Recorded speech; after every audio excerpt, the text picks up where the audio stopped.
Right, rowing. We have two tests in this cycle.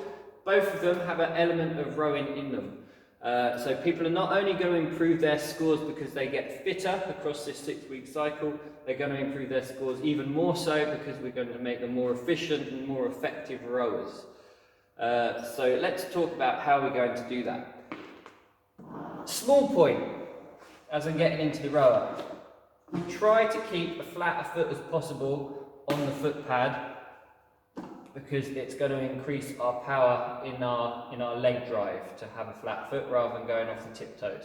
So the flatter the foot, the more of the foot you've got in contact with the pad, the better, especially in these early stages of the leg drive. We expect heels to come up a little bit. Try and minimise it, get people to keep as flat as foot as possible, and then don't bully them over it because we expect a little bit of heel to come off. Try not to let that happen as much as possible. The stroke rate. When you're going 3, 2, 1, go, and you've only got a short time frame to get distance done, or you want to get as many calories as you can in a short time frame, whatever it happens to be, you tell people they need to go quick. It starts to get a little bit drummer bunnying. People aren't really getting all the way in, they're not really finishing the movement at the back. It just becomes a very fast, short stroke rate. Kind of like maybe 46, 47, 48 strokes a minute. I have seen it. So what we want to do is not leak that amount of energy and not be that inefficient and calm that down a little bit. 9 times out of 10, if we see poor quality, we slow it down, we can start to correct things. And that is only a small piece of the puzzle here, it's actually good for many other reasons. So a stroke rate of about 32 to 38 strokes a minute is probably the sort of gig we're looking at for the tests we've got. Now it might be a couple either side of that, absolutely fine. But ideally somewhere between those two. What will affect where people sit in those numbers is how tall they are, so how long their leg drive is, how heavy they are, can they produce more power because they've got a bit more weight to go with them, their mobility. If they lack ankle mobility, they're not going to be able to get as close in, and it shortens the entire stroke rate up, so they're obviously going to go faster or have a higher turnover of stroke rate. And also just people's general strengths and weaknesses as an athlete dictates where they're going to be more effective on that stroke rate kind of continuum. So horses for courses, as it can be said. So what we really want to happen is a big strong leg drive. The work, bang, is done here. Big strong powerful leg drive, recover on the way in, breathe, go again. Recover, breathe, go again. So we're going to be hard and harsh and powerful out, active recovery on the way in. We don't want to be too slow about it because we are under a short amount of time in a test condition. So we do have to get in, but we're just not going to drum a bunny backwards and forwards at 100 miles an hour. Let's see a very distinct difference between the pace here and the pace coming back in. You can get people to practice that in warm-ups. It's a very easy warm-up to go through. The sequence. Let's look at the sequence of movement. The leg drive is everything. We've done a drill where we kept our arms straight and we got people to go and get that whirring, because that's a technical term in the rower. Haven't bent my arms. You can hear we're producing power. Hopefully we can hear. I know the acoustics are amazing. We've got that. I haven't even bent my arms yet. If I do include a bit of arm bend at the back of that, you get a bit more out of it.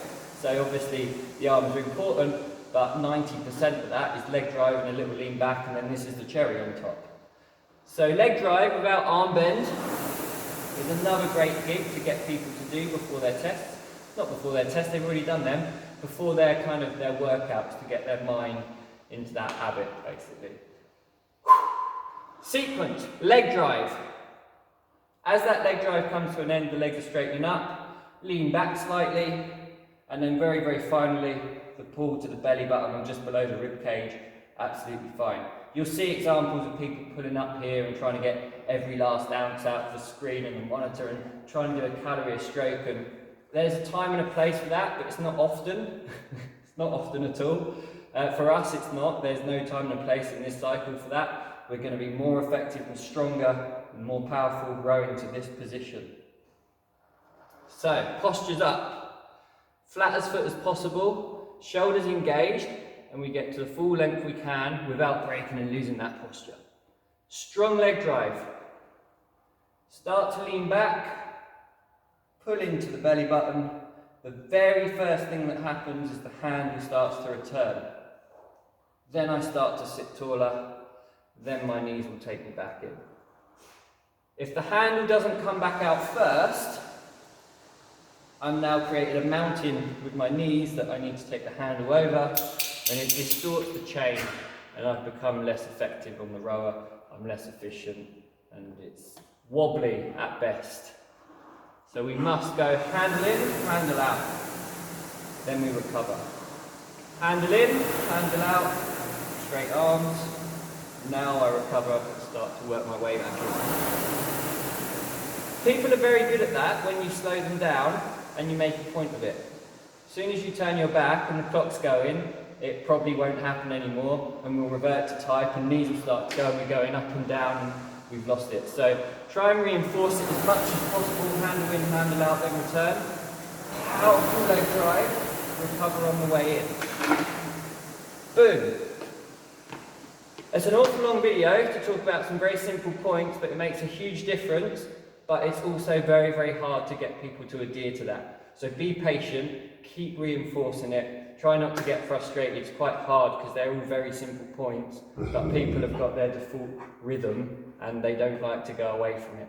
So thank you, mate, you're helping. Good luck. That's rowing.